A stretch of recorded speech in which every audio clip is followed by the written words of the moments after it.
Pernah nggak sih ngerasa perut tuh rasanya penuh, begah, kayak lagi macet total? Nah, Anda nggak sendirian kok. Hari ini kita bakal ngobrolin soal sembelit, topik yang umum banget tapi sering dianggap enteng.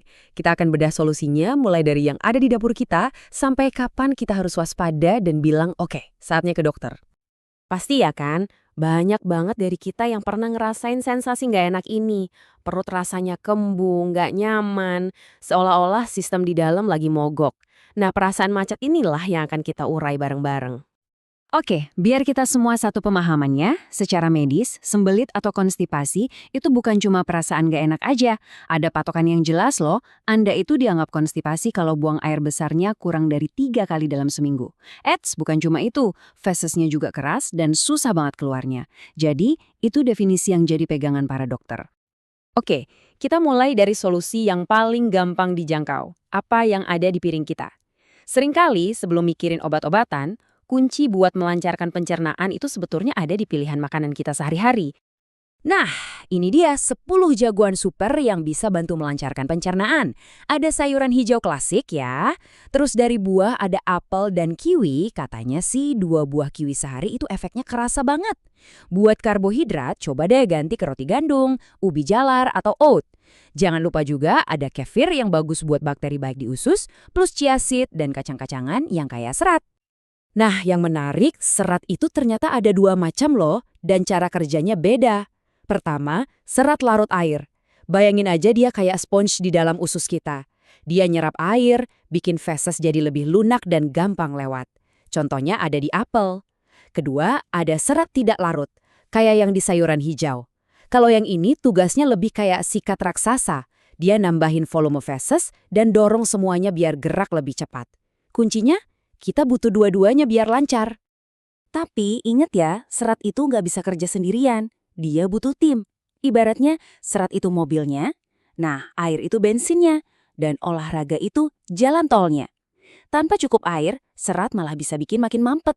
Terus, gerak badan juga bantu merangsang usus kita buat bergerak alami. Jadi, ketiganya ini satu paket komplit, nggak bisa dipisah-pisah. Tapi gimana kalau udah makan banyak serat, minumnya juga cukup, tapi kok masih aja macet? Mungkin ini saatnya kita lihat ke tempat lain, bukan lagi ke piring, tapi ke kepala kita.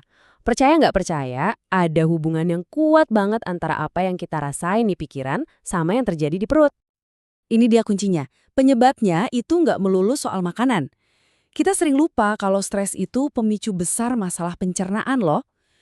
Saat tubuh kita stres, dia masuk ke mode siaga. Darahnya dialihkan dari sistem pencernaan ke otot. Hasilnya, pencernaan jadi melambat. Dan ya gitu deh, semuanya bisa macet.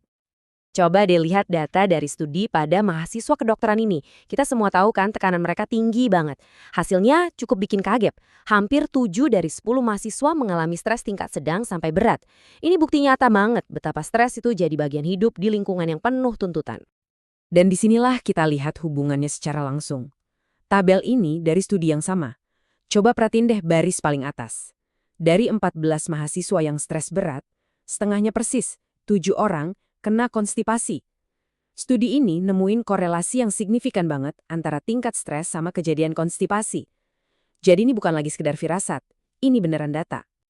Nah, kalau udah sembelit, pastikan rasanya pengen banget cari solusi instan. Lari ke apotek, beli obat pencahar. Memang sih bisa bantu buat sementara. Tapi kalau terlalu sering diandalkan, solusi cepat ini justru bisa berubah jadi masalah baru yang lebih ribet. Inilah yang namanya lingkaran setan yang harus kita waspadai. Awalnya sembelit, terus minum obat pencahar. Kalau ini dilakukan terus-terusan, usus kita bisa jadi males atau manja. Fungsi alaminya menurun karena kebiasaan dibantu. Akhirnya, usus jadi tergantung sama obat. Dan pas kita berhenti minum, sembelitnya malah bisa jadi lebih parah dari sebelumnya. Bahaya kan? Oke, sekarang kita sampai di bagian yang paling penting. Kalau ada satu hal yang harus Anda ingat dari obrolan kita hari ini, ya ini dia. Sembelit itu memang umum, tapi ada beberapa tanda bahaya yang jadi sinyal kalau ini bukan lagi masalah sepele, dan Anda harus segera cari bantuan medis. Jadi, ini dia daftarnya. Pertama, kalau ada darah di feses, atau fesesnya jadi hitam pekat. Kedua, Berat badan turun drastis padahal nggak lagi diet. Sakit perut yang hebat dan nggak hilang-hilang. Muntah-muntah barengan sama sembelit. Terus, kalau ada perubahan bentuk feses yang aneh, misalnya jadi tipis kayak pensil. Dan yang terakhir, kalau Anda tiba-tiba kena sembelit dan itu berlangsung lebih dari 2 minggu. Kalau Anda ngalamin salah satu dari ini, please jangan ditunda, langsung ke dokter ya.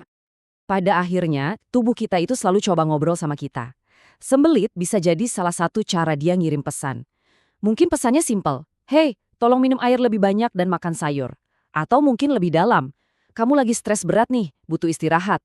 Atau dalam beberapa kasus, ini bisa jadi sinyal peringatan adanya kondisi medis yang lebih serius. Jadi, aku mau tinggalin satu pertanyaan ini buat kita semua renungkan. Lain kali kalau pencernaan terasa nggak beres, jangan langsung diabaikan. Coba deh berhenti sejenak dan tanya ke diri sendiri, apa ya yang sebenarnya lagi coba disampaikan sama tubuhku? Terima kasih sudah menyimak.